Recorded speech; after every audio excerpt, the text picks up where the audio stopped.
My goodness, what an evening, and what a crowd, and what a state, and what a community. And thank you, Peter, and the whole board for your leadership. This proud tradition of citizen governance, and I see so many former directors here tonight, and current and former regional advisors. One of the hallmarks of this foundation, citizen governance. The 6 stories we showed you tonight is just a glimpse. Just a glimpse into hundreds that we could tell. These are our stories. These are stories of people coming together out of concern for each other, out of concern and love for place. And it is all of you who've made them possible. Thank you. So there's 950 people here tonight. Yeah, 950.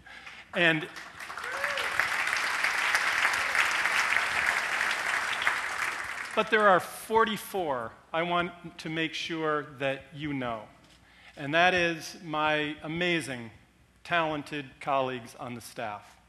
So please hold your applause as I recognize Michael Wilson, Chief Financial Officer, and our finance team and IT team. Gang, just raise your hands where you are. Katie Marrow, Vice President of Program, and our scholarship and grant-making crew. Sherry Landry, and her Vice President of Philanthropy, and our philanthropic advisors. And Helen Goodman, who oversees administration and communications as Chief Operating Officer, and who has played a particularly important role in the last 2 years during this transition. Thank you. I honor all 44 of you.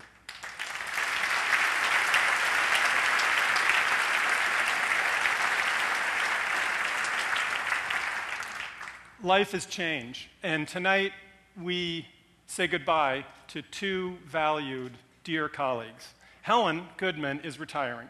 This week, she has 2 more days, after 13 years of working for the foundation, first in philanthropy and then most recently in her current role. And Rachel Stewart is opening her own consultancy in philanthropy, building on her 16 years of deftly bridging our work with donors and the community, most recently by leading the extraordinary work happening in the North Country with the Tillotson Fund. Thank you both for the marks you have left.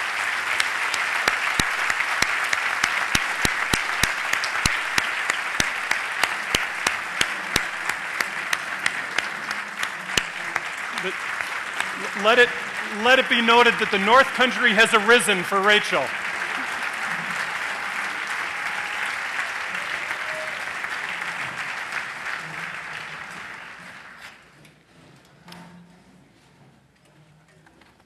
Last year, from this stage, I named some questions that we were going to be asking as the foundation approached this half-century mark. Questions about the changing role of the charitable sector in a time of rising need, stagnant growth, and declining public capacity. Questions about changing demographics and changing technology and what it means for our nonprofits and what it means for philanthropy. Questions at heart about how this foundation can do a better job building on these 50 years, a better job of strengthening community and inspiring greater giving. Over the last year, thanks to conversations with hundreds of you, online, in person, at meetings, we've answered many of those questions. We have adopted a new vision that's been on display tonight. We have refined our mission about serving New Hampshire. And we have adopted new approaches to grant making, new approaches to community leadership that you'll be reading about in the weeks to come. As we look ahead, we stand on the shoulders of giants, and I don't say that lightly. Thinkers and doers who built this foundation, who've helped build this state over the last 50 years. I'd like to share a few voices.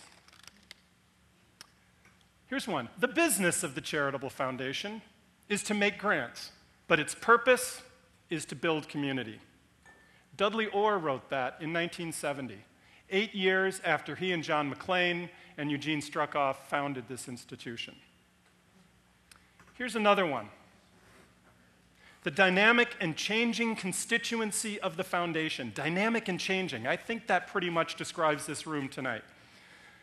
Provides vision and assures opportunities again and again to use private charitable resources for the good of New Hampshire. That was penned by Bill Hart and Dave Putnam in 1982. Bill was president and Dave was chair of the board. Gene Hennessy was mentioned. Governor Lynch mentioned Gene. Gene wrote this: "The only certain thing is that we live in a time of rapid change. Institutions must be able to adapt successfully if they are to survive." Jean was in this job when she wrote that in 1974. And finally, we are New Hampshire, and none of us can do this alone. We've done it together, not compelled by law, but drawn by common obligation to one another. Who else could have said that but Lou Feldstein in his last speech to us in 2010?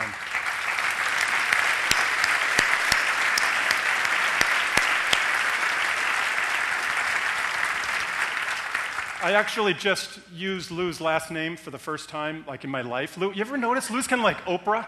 He doesn't really need the last name, it just...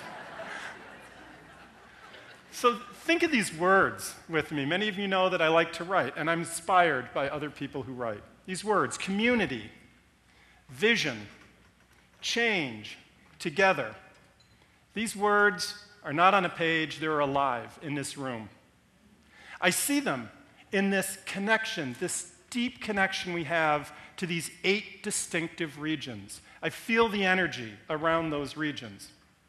But I also feel those words in the common bonds that unify us, that bring us together as a statewide community. So one of the things about New Hampshire and our sister communities in Maine and Vermont and Quebec is that we are deeply in love with these regions, but we also understand that we have to think about the whole state. That's one of the roles of this foundation. And I see networks that make these places work better. Donors, nonprofit leaders, volunteers, entrepreneurs, educators, working together day in and day out, working together on behalf of place toward what Wallace Stegner once called a geography of hope. What a lovely phrase, a geography of hope. Let that be our geography as well. And yet, the people who bring us together tonight are not here. They are my neighbors and yours, the students, the families, the individuals whose lives are lifted by our collective work. And make no mistake, they need us more than ever. With the double hit of a slow economy and deeply diminished public capacity, the current needs in our towns and cities are immediate, and they're gritty, and they're real. We've responded. Thanks to donors digging deep, the foundation has increased our grants for the last year by nearly 10% into the community, by design.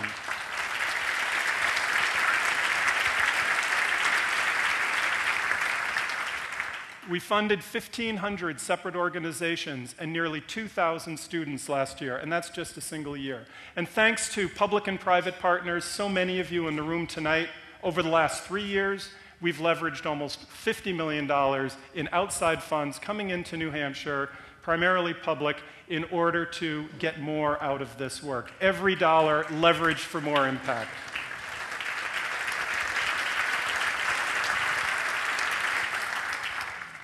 This is how we touch tens of thousands of lives, just when they need us most, in that fierce urgency of now.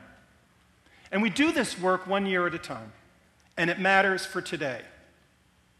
But we need to do our thinking in generations. And that's where I want to go next.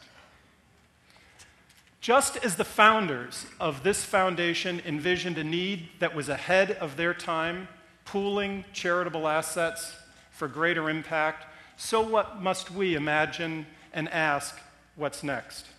Here's what's been on my mind. As you know, New Hampshire is one of the most livable states in the country. Poll after poll shows, and the data shows.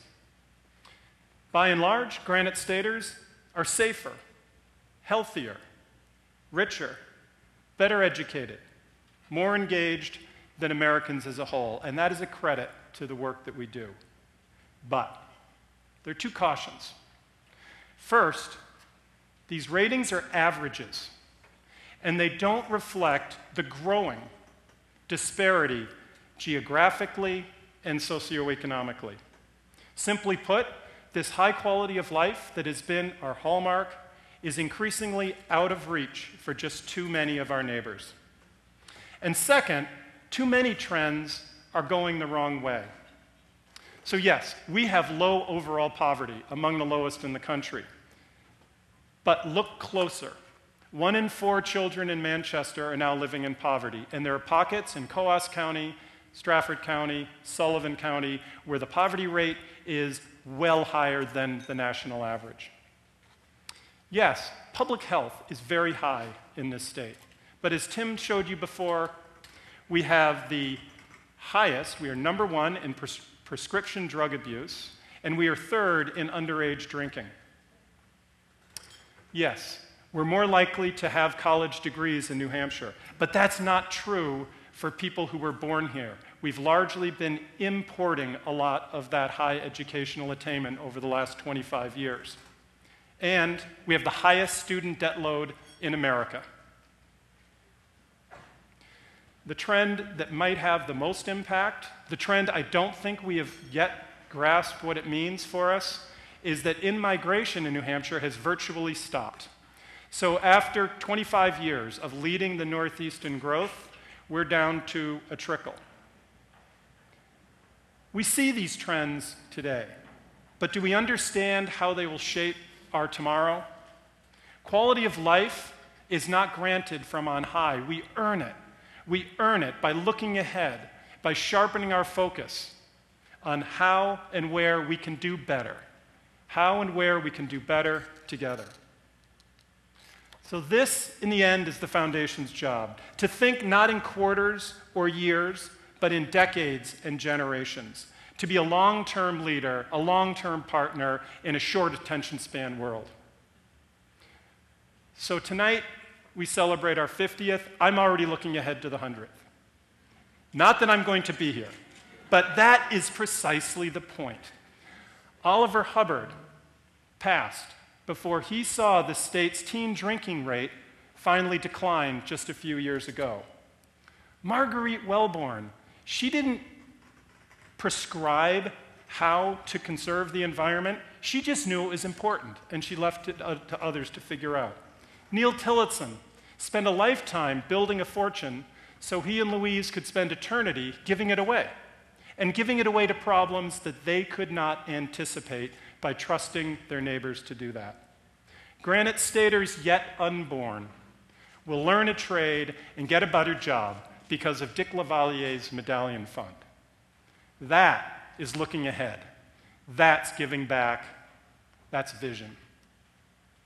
Our problems are real, but so is our capacity to solve them. And I say that because of those who've gone before, the stories we saw tonight. But more important, I say that because of those of you who are here tonight in this room. So, what do we see when we look ahead? Our vision has been on display tonight in the stories you saw in the brochures on your table. We see stronger, more resilient, more just communities, where all residents have access to this high quality of life, where health and the arts, access to education, environmental stewardship, economic opportunity, and civic engagement, the 6 pillars of quality of life, are woven into a single fabric of well-being. Nice mixed metaphor, huh? How do you like that, Peter?